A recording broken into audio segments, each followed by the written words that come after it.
So ayan guys, may problema yung ano natin, yung preno natin, kumakagat siya. Tingnan nyo.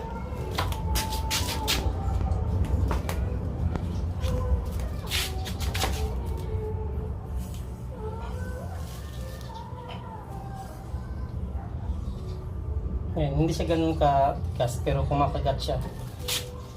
Pero ano,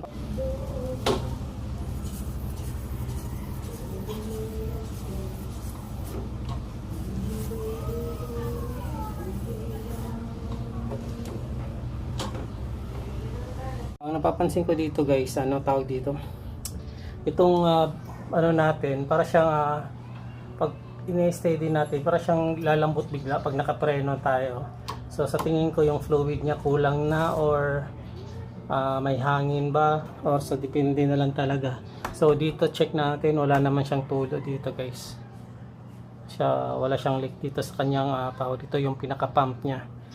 So ang pinakauna natin gawin, buksan natin muna yung naka-cover niya para ma-access natin tong yung loob nito. So para mabuksan natin, disclaimer lang guys, hindi po tayo mekaniko, nag-DIY lang po tayo. Ayan, maraming salamat. Buksan na natin. Itong screw na to guys, ito yung nagpapigil nito. Ito mismo. Tapos ang ginagawa ko para hindi siya magasgas, dito marami rin gasgas dati kasi sinusungkit ko lang ng tawag dito yung flat screw. Pero ngayon ang magandang gagawin na technique para siya mas magandang gawin, tapos hindi siya basta-basta magagasgas nito. Lalagyan ko ng tela dito para pag sungkit ko dito hindi na siya magagasgas. Tandaan lang. Yan. So yan na yung dito yung tumatama yung screw guys. Ito yung pinaka-lock niya. So natin baklasin ito naman. Tsaka to. Tapos yung mga yan, ito yung mga tawag niya pinaka-nut or yung screw. Yan, yung tatlo. Ayan, pa pala. Dito sa kabila mayroon. Ayan, meron pa pala ito. Saan ba yun? Meron to dito guys sa kabila. Ito pala ito. Tsaka yan. So yan, tatanggalin natin.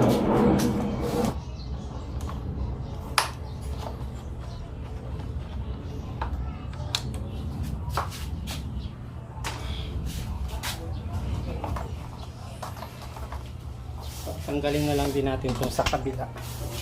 Yung tatlong to. Kasi yan yung nakaipit talaga dyan. Bali itong tatlong to guys na mga mapuputi, dati ganito lang yan. So pinalitan lang natin siya ng alin na stainless para mas maganda tingnan mo yung motor natin. Kaya ayan ngayon naka-alin na siya. So babaklasin na natin to.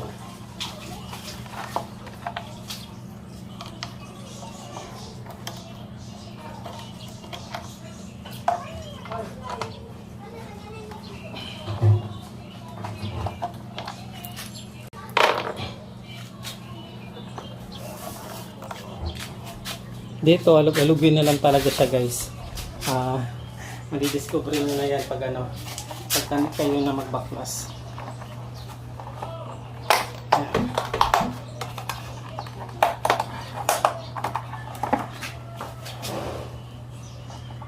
Okay, meron pa pala isa dito.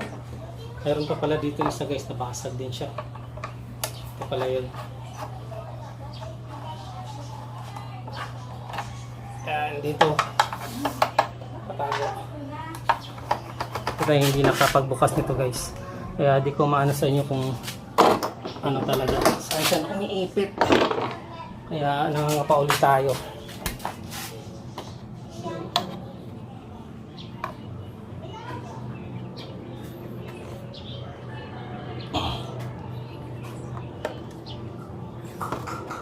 Kanang ano lang,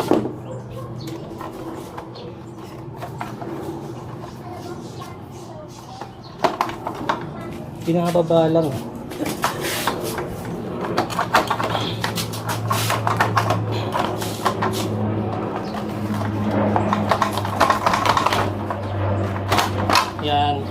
Ano pala guys, ito tinutulak pala dito. Tapos balik lang sa zero. Ayan.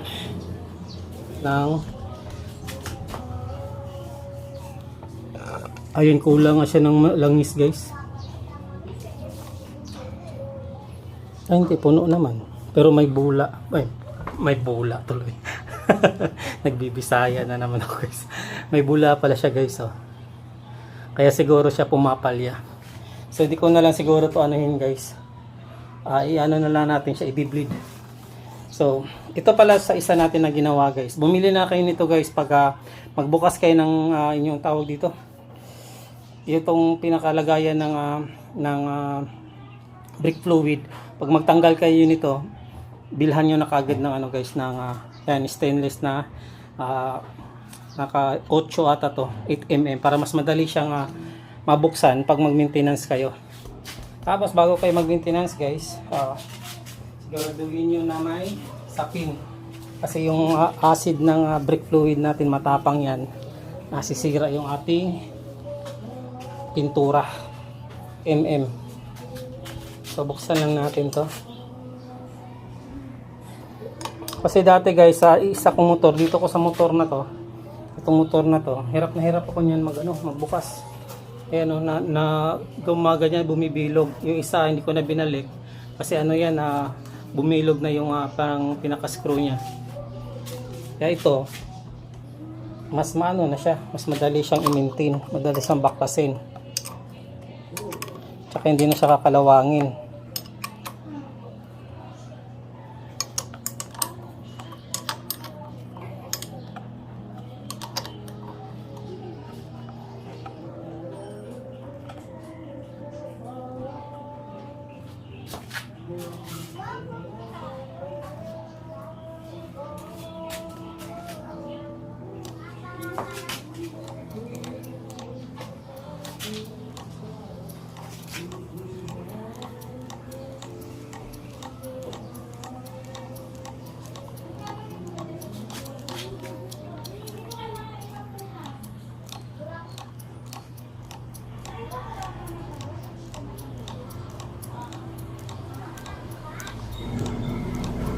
Dito guys, nag-isip na ako na parang may problema yung ano natin, yung repair kit, yung parang bumubomba dun sa brake natin. Pero ayan, sinubukan pa rin natin na linisin, na baka magawa or magiging okay konti.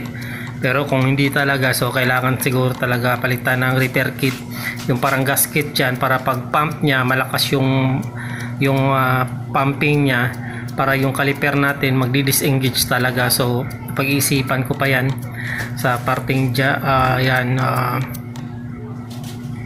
Tapos yan din, dapat malakas yung talsik ng bula dyan guys, parang may tumatalsik dyan dapat ng na fluid pag binubomba natin yung lever, yung brake lever natin. So ayan, wala, kaso minsan mayroon kunting-kunti lang. So ayan guys, napapansin nyo medyo malabo na yung ano natin, tapos yung brake fluid natin. So napag-desisyonan ko na i-drag na lang muna siya dito. Palitan muna natin ng bagong ng fluid. So ayan guys, i-drain na natin. So yan yung pinilit lang natin na ipasok dyan. Tapos ganyan na natin.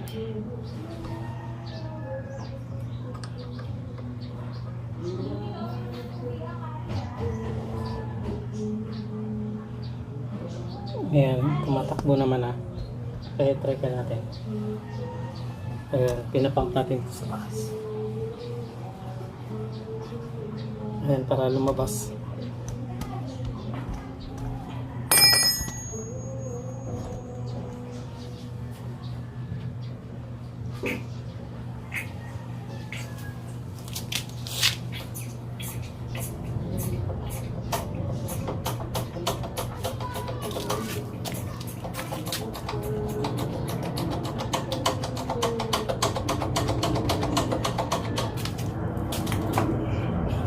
Lagyan pa natin ng bago guys.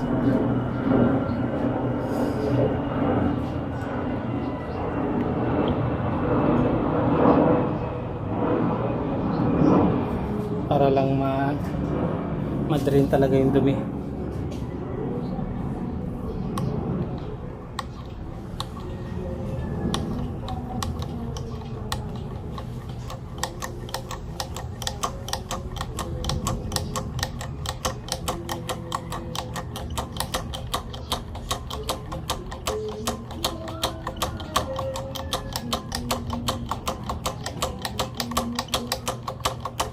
Parang ang hina na ng pump nito.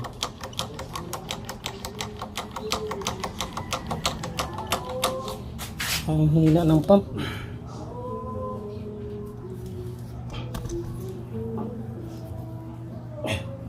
Sara muna natin.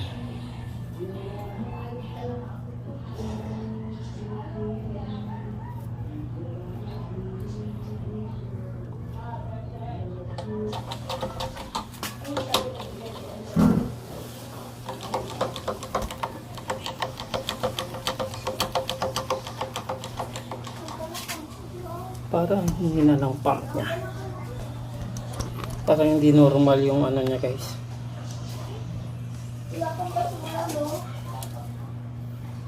Parang hindi normal yung bomba niya. Parang ang hina.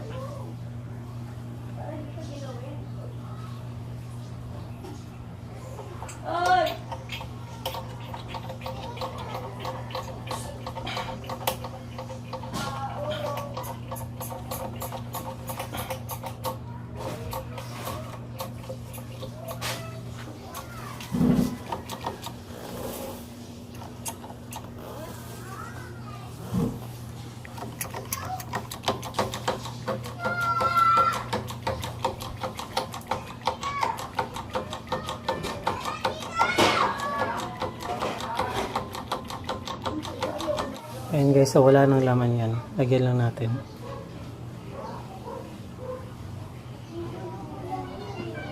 Oh, napuno. Bombahin natin.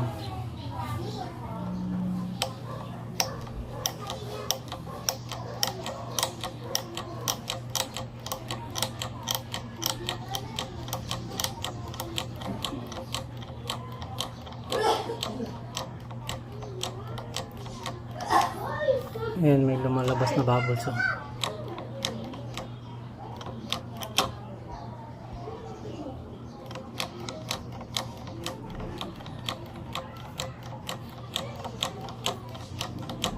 Tapos isang technique para mas mapabilis yung baba niya, tatukin natin yung ano guys, itong pinaka tubo niya. Check natin ako.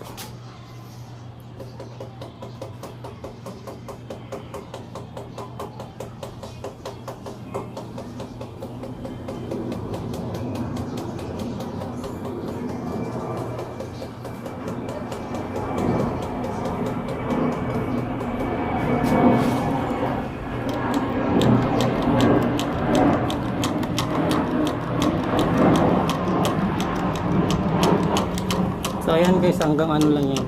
Talagang tiyagaan to pag ganito.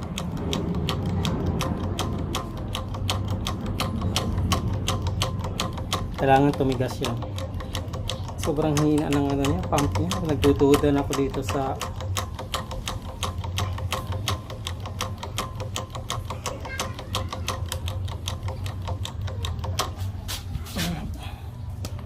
natin.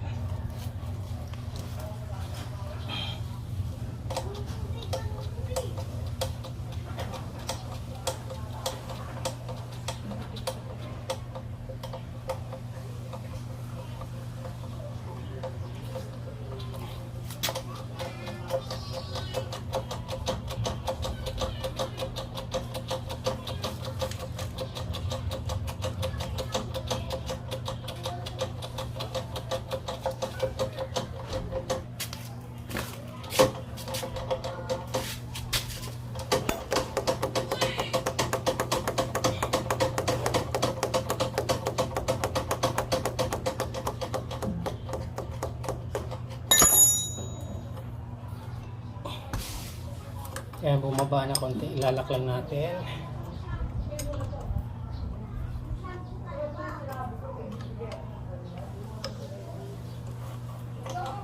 Tumigas na. Tumigas na kagad.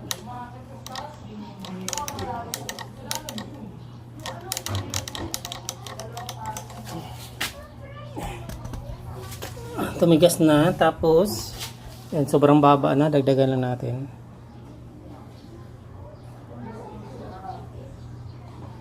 Yan.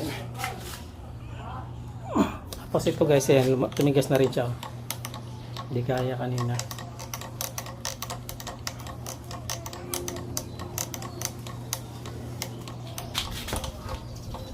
Tapos pag bleed na, i-bleed na natin siya. Antayin lang natin na tumigas talaga siya. Tapos hold ganyan. Tapos i-release natin dito.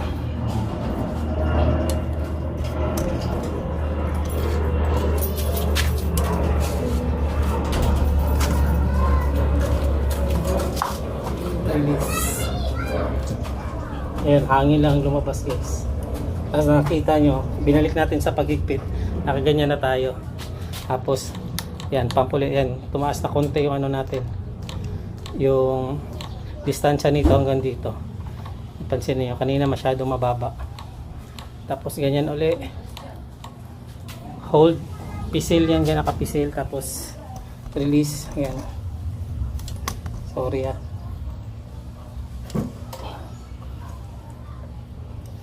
Tapos, ayan. Pag pisil natin, lalambot yan dito. Kaya, pisil ulit.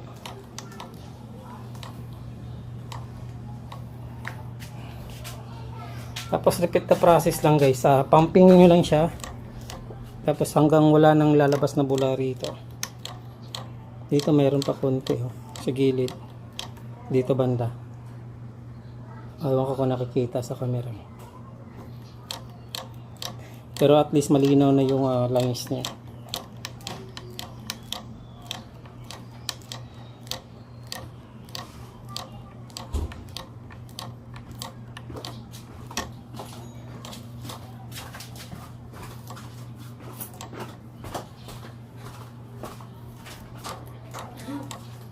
Tapos bleed tayo ulit. Bleed, pisil, tapos baba. Luwagan, counterclockwise. Wait lang, hindi nyo makita pala.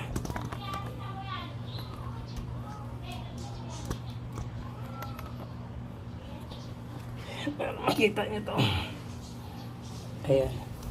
So, pump,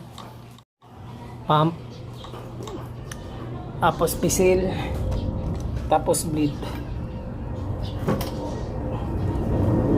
So ayan, ulit-ulitin lang natin yan. So ayan guys, tatakpan na natin siya. So ayan yung karami yung nilagay natin. Tapos ito nilinis na rin natin para matanggal yung dumi. Tapos ito guys, yan.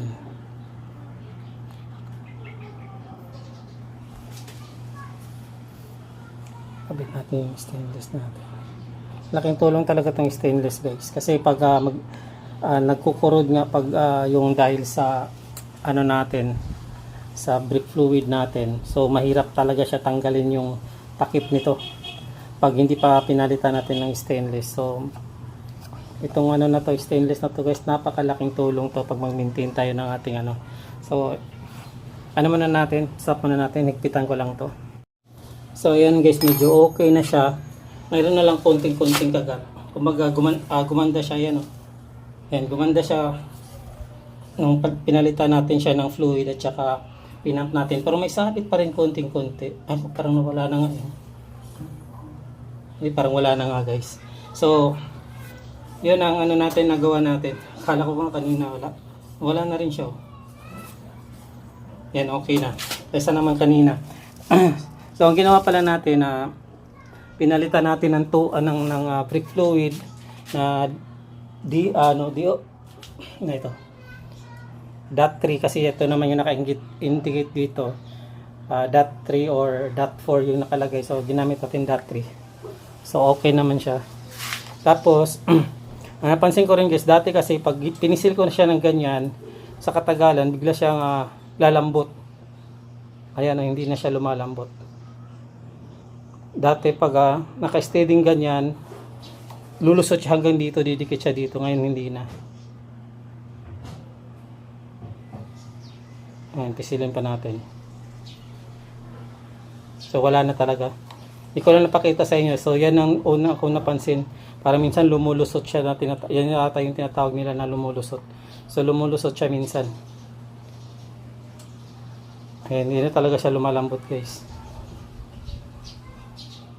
Okay. Dito ulit.